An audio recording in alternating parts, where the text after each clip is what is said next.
서야 되는지 앉아 있어야 되는지 제가 좀 헷갈렸는데 너무 귀한 찬양 감사드립니다.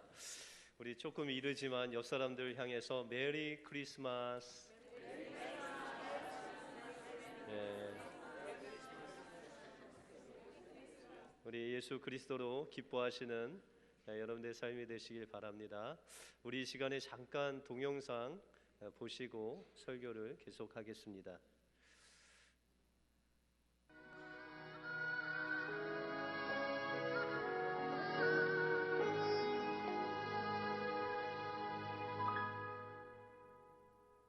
주님이 홀로 가신 그 길 나도 따라가오.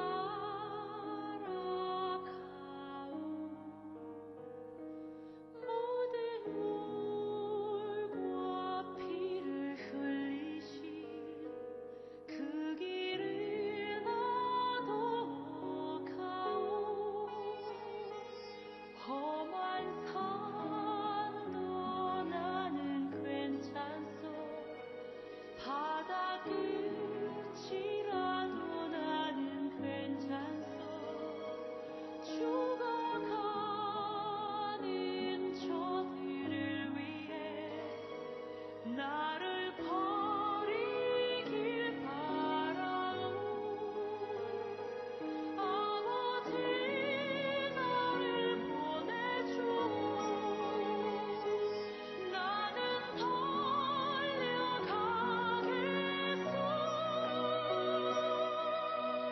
목숨도 아끼지 않겠소.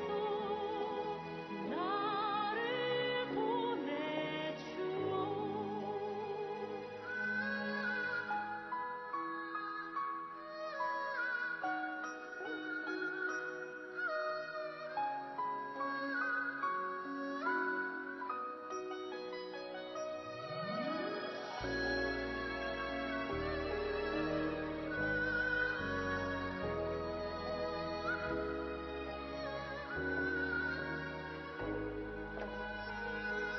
험한 산도 나는 괜찮소. 바다 끝이라도 나는 괜찮소. 죽어가는 저들을 위해 나를 버리길 바라오. 아버지 나를 보내주오. 나는 달려가겠소.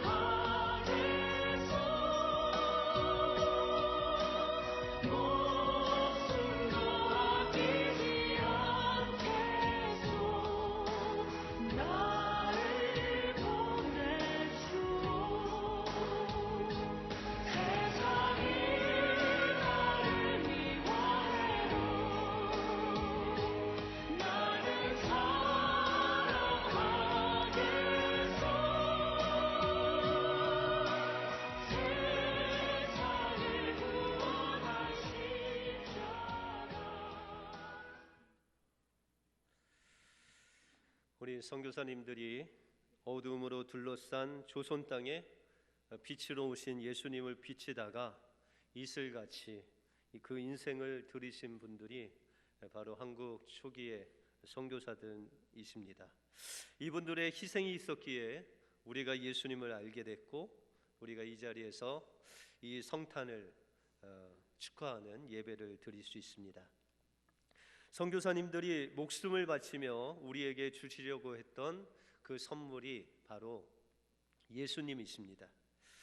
예수님을 위해 목숨을 버릴 수 있었던 것, 그들은 진정으로 예수님을 예배하는 예배자였기 때문입니다. 오늘 본문을 통해서 어떻게 목숨을 드리면서도 예수님에 대한 복음을 전할 수 있었던 것이 왜 그렇게 하나님의 뜨거운 사랑을 전해야만 되었는지, 오늘 본문을 통해서 성탄을 맞이하는 우리에게 또한 하나님이 원하시는 진정한 예배자의 모습을 오늘 본문을 통해서 살펴보겠습니다.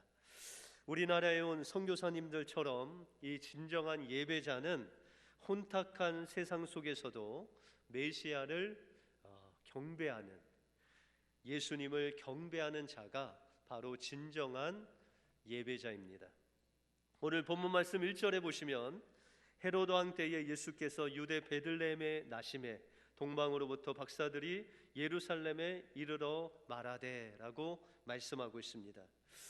먼저 이 동방 박사들이 온 이 동방이라는 것은 여러분들이 구약 성경에 보시면 바벨론이라는 곳, 지금 시대로 이라크 쪽에 있는 해가 뜨는 그 곳이 바로 이 동방이라는 곳입니다. 근데 이 바벨론이라는 제국은 바사라는 페르시아라는 나라에게 망하게 되고, 그 페르시아는 이 동방 박사들이 예수님이 탄생할 그때에 그 페르시아가 변해서 파르티아라는 왕국을 이제 나라를 이루고 살았습니다.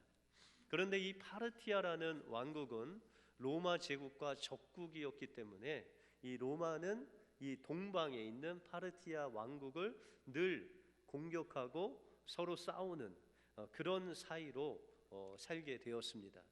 근데 그 나라에서, 다시 말해서 이 어떻게 보면 유다와도 적대국인 이 동방에서 동방 박사가 유대인의 왕으로 오신 예수님을 경배하러 온 것입니다. 우리가 이 동방 박사라고 했을 때 박사라는 그 원래의 의미를 보면 마귀라는 단어인데, 이 마귀라는 단어는 페르시아의 점성술사라는 의미를 가지고 있습니다. 우리가 점성술 하면은 조금 미신적인 그런 것을 생각하는데, 그런 것이 아니라 이 하늘의 별을 관찰하고 측량하는 그런 천문학자가 바로 오늘 본문에 나오는 동방 박사들이었다라고 말씀하고 있습니다. 그러면 어떻게 이 동방, 이 바벨론 땅에 있었던 그 하늘의 별을 관찰하고 또한 천문학을 공부하는 사람들이 어떻게 메시아의 별을 만나서 이곳까지, 그냥 거리가 1, 20km가 아니라 한 900km 되는 그런 엄청난 거리를 그 별을 따라 오게 되었냐라는 것입니다. 우리가 바벨론 하면, 동방의 바벨론 하면 기억나는 인물이 있는데, 그 인물이 바로 바벨론 포로로, 1차 포로로 끌려간 다니엘이라는 믿음의 선진이 있습니다. 근데 그 다니엘이 이 바벨론에 살면서 그가 소년 때부터 왕에게 발탁을 받아서 귀한 그 왕의 다스림에 동참하는 총리의 그 위치까지 올라간 사람이 바로 이 다니엘이었습니다. 근데 이 다니엘 또한 바벨론에서 이 천문학을 배웠고, 또한 그곳에서 이 천문학에 배운 사람들 중에서도 엄청난 영향력을 미치는 이 다니엘이라는 그런 믿음의 사람이 있었다는 것이죠. 그런데 이 다니엘은 바벨론뿐만 아니라 바벨론이 망하고 이 페르시아가 그 나라들을 통치할 그때도 하나님의 은혜로 이 페르시아에서도 그 왕을 보좌하는 엄청난 위치에 올라간 사람이 바로 다니엘이었습니다. 근데 여러분들이 알다시피 이 다니엘은 그 왕의 신상에 절하지 않고 하나님 앞에 기도하며 하나님께서 그들에게 약속하신 그 약속을 기다렸던 믿음의 사람이었습니다. 또한 다니엘서에 보시면은 한 별이 나타날 것인데, 그것이 바로 메시아의 별이라는 것이 이 다니엘서에 보면 나옵니다. 이와 같이 다니엘을 통해서 그 페르시아 지역의 천문학을 공부하는 그 많은 박사들이 이 다니엘의 영향을 받아서 장차 오실 그 메시아 별을 통해서 메시아가 이 땅에 오시면 죄로 인해서 죽을 수밖에 없는 우리들을 구원하실 영원한 메시아 왕으로 오실 것이라는 그 메시지를 그 페르시아 점성술사들, 박사들에게 그 영향력을 미쳤다는 것입니다.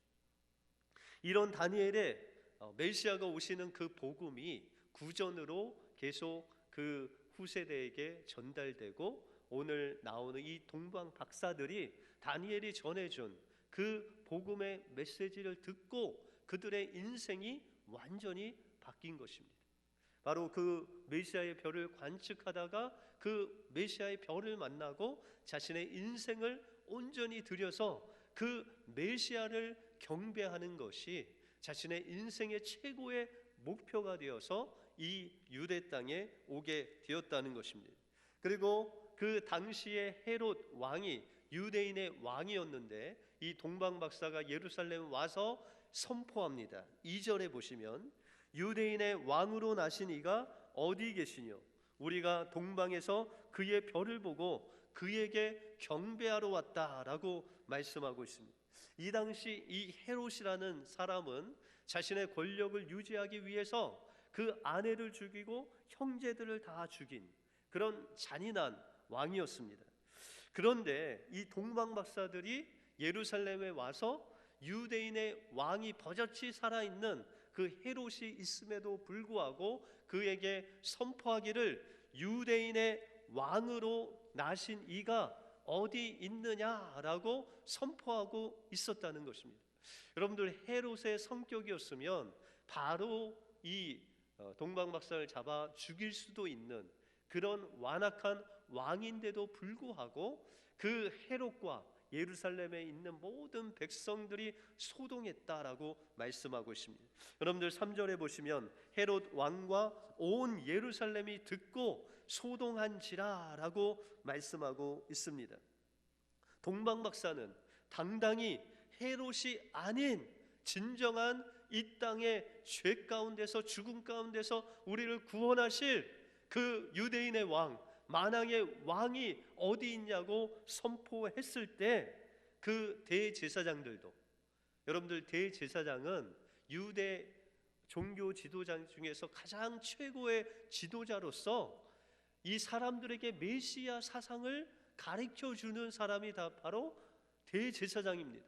여러분들 서기관도 있었죠. 성경을 세상에서 가장 해박하게 알고 있는 서기관, 그 예수님이 어디서 올 것까지도 다 알았던 이 서기관, 종교 지도자들, 심지어는 이스라엘의 모든 백성들이 메시아 올 것을 알고 있음에도 불구하고 그 마음에 소동이 일어났다, 그 마음이 흔들렸다라고 그렇게 말씀하고 있습니다. 왜 그들의 마음이 흔들렸을까요? 지금 그들의 마음속에 진정한 왕으로 오시는 예수님을 모시고 산 것이 아니라 그 흔들리는 세상의 왕, 세상의 왕의 비유를 맞추면서 그 마음속에 세상 왕을 모시고 살았기 때문에 심지어는 종교 지도자들의 마음도 그 진정으로 오신 메시아의 소식을 듣고 그 마음속에 심란한 마음이 들었다라고 말씀하고 있습니다.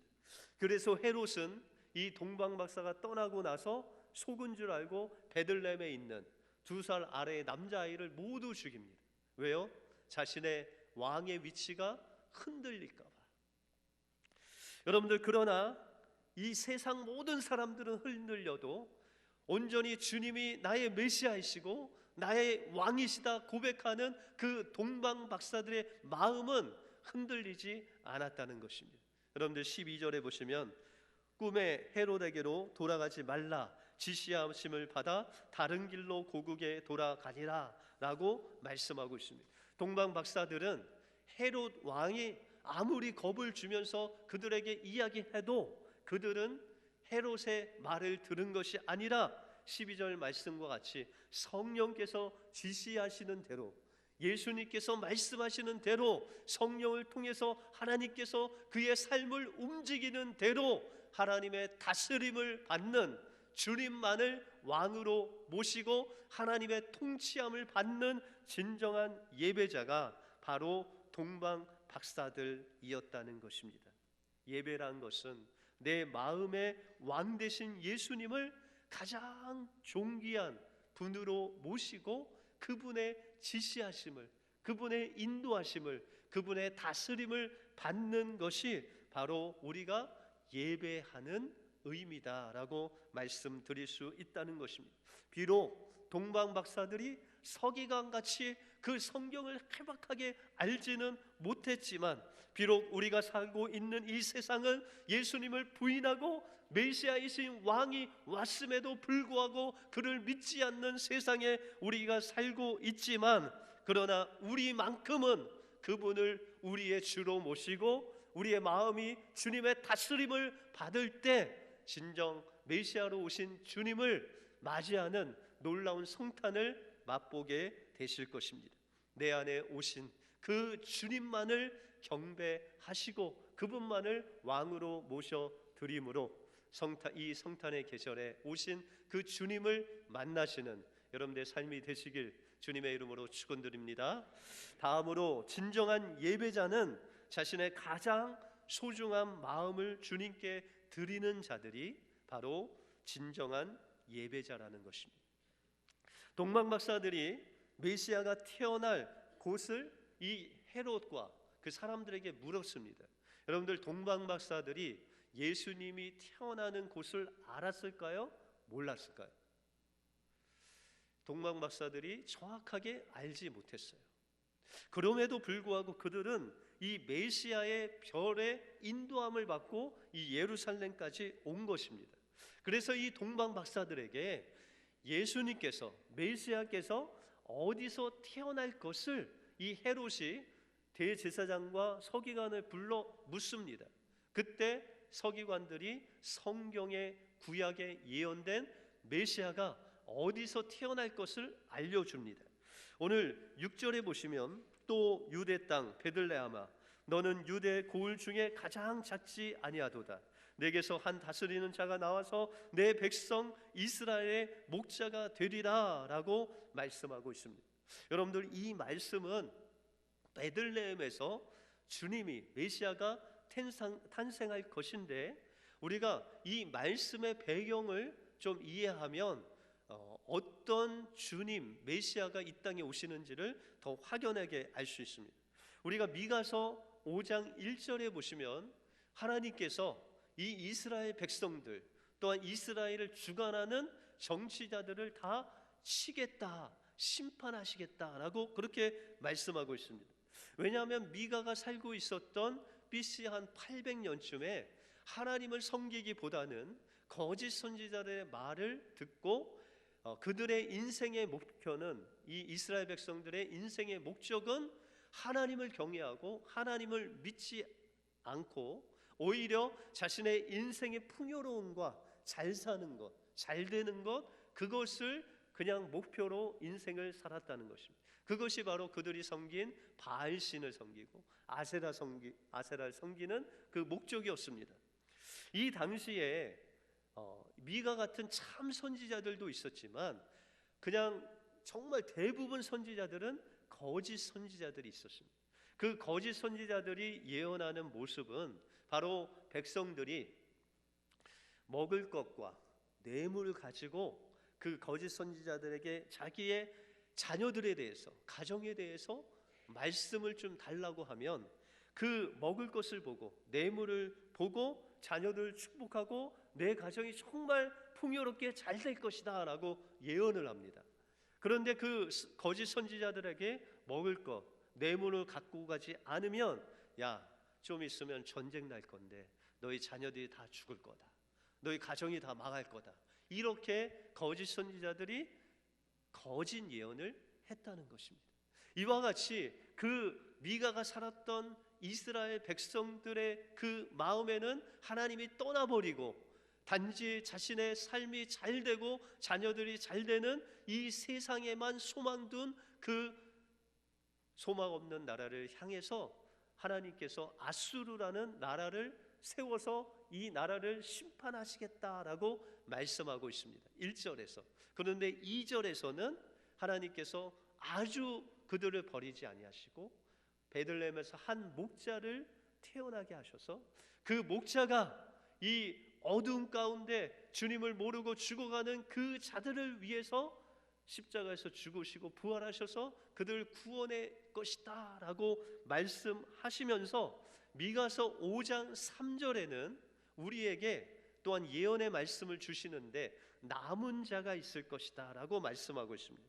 우리가 미가서 5장 3절을 보시면 그러므로 임산한 여인이 해산하기까지 그들을 붙여 두시겠고 그 후에는 그 형제 남은 자가 이스라엘 자손에게로 돌아오리니 라고 말씀하고 있습니다. 여러분들 여기서 남은 자라는 것은 그 시대마다 아무리 어둡고 아무리 정말 하나님을 섬기는 자가 없을지라도 하나님께서 남은 자를 예비하셔서 그들이 하나님을 경배하고 하나님의 그 말씀을 섬기며 주님을 예배하는 남은 자들을 하나님께서 꼭 남겨두셨다는 것입니다. 여기서 남은 자는 포로로 고통받았던 자 중에 하나님을 경외하고 하나님을 예배하고 주님의 오심을 기다리는 자가 바로 남은 자라는 것입니다. 오늘 본문에 남은 자가 나오는데 그 남은 자가 이스라엘 백성도 아니고 종교 지도자도 아니고 유대인의 왕 헤롯도 아닌 동방에서 온 동방 박사들이 바로 하나님께서 예비해 놓으신 남은 자다라고 말씀하고 있다는 것입니다. 그들은 비록 유대인이 아니었지만 다니엘을 통해서 부전으로 전해온 그 메시아의 복음을 듣고 자신의 인생을 들여서 어떠한 역경 속에서도 내가 하나님의 그 높으신 그 놀라우신 이름을 경배하고 주님께서 보내신 그 메시아를 내가 예배하겠노라 라고 하고 그의 인생을 드렸던 그 동방 박사가 바로 주님께서 말씀하신 남은 자로 하나님을 경배했다는 것입니다. 그들은 이제 성령의 인도하심을 받아 아기 예수를 만나고 무릎을 꿇고 예수 그리스도를 경배할 뿐만 아니라 그들이 준비한 예물을 그 아기 예수께 드립니다.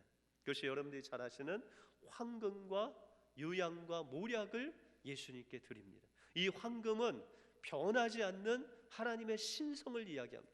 다시 말해서 예수 그리스도께서는 그냥 이 땅에 인간으로 오셨지만 태초 전에 말씀으로 이 온 세상을 만드신 하나님의 아들이시라는 신앙 고백을 이 황금을 들여 고백하고 있는 것입니다.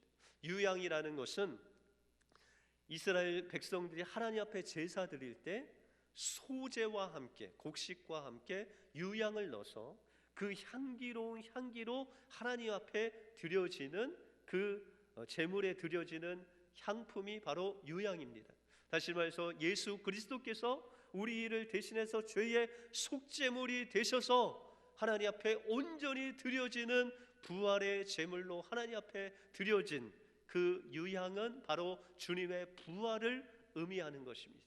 주님께서 죽으시고 또한 순환 받으신 것을 의미하는 것이 모략입니다. 이 모략은 죽은 시체에 썩지 않게 방부제로 사용하는 것이 모략입니다. 예수 그리스도께서 죽으시고 순환 받으시고 부활하셔서 만왕의 왕으로 하나님의 아들로 통치하실 그분을 경배하는 이 동방 박사의 신앙 고백이 바로 그들이 가져온 황금과 유향과 모략에 담아 있다는 것입니다.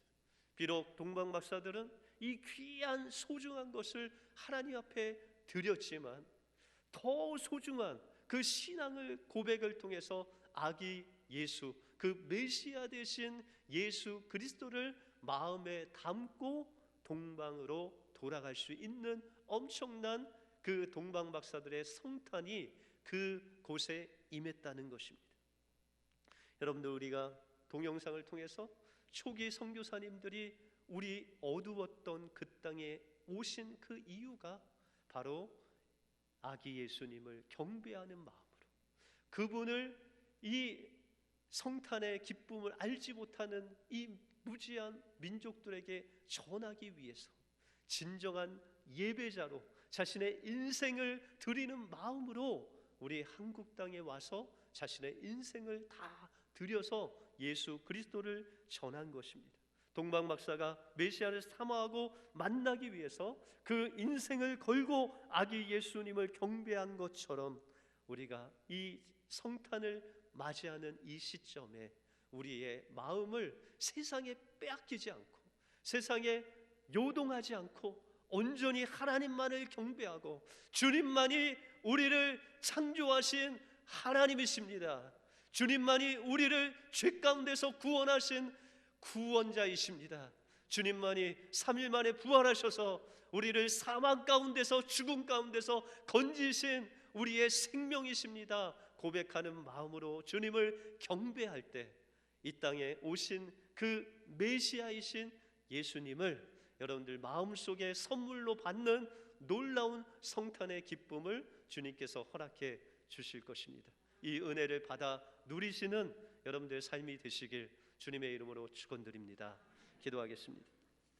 하나님 감사합니다. 오늘 동방 박사를 통해서 정말 우리보다도 성경을 알지 못하고 정말 우리보다도 주님께 더 가까이 나갈 수 없는 그들이 다니엘을 통해서 정말 구전으로 들었던 그 메시아에 대한 마음을 그 마음속에 간직하고 죽으면 죽으리라 하는 그 마음으로 예루살렘에 가서 유대인의 왕으로 오신 예수님을 선포한 뿐만 아니라 그 마음속에 신앙의 고백으로 황금과 유향과 모략을 드렸을 때 주님께서는 그들 마음속에 임재하여 주셔서 그들 평생을 성령께서 그들의 인생 속에 선물로 함께해 주셨음을 감사합니다.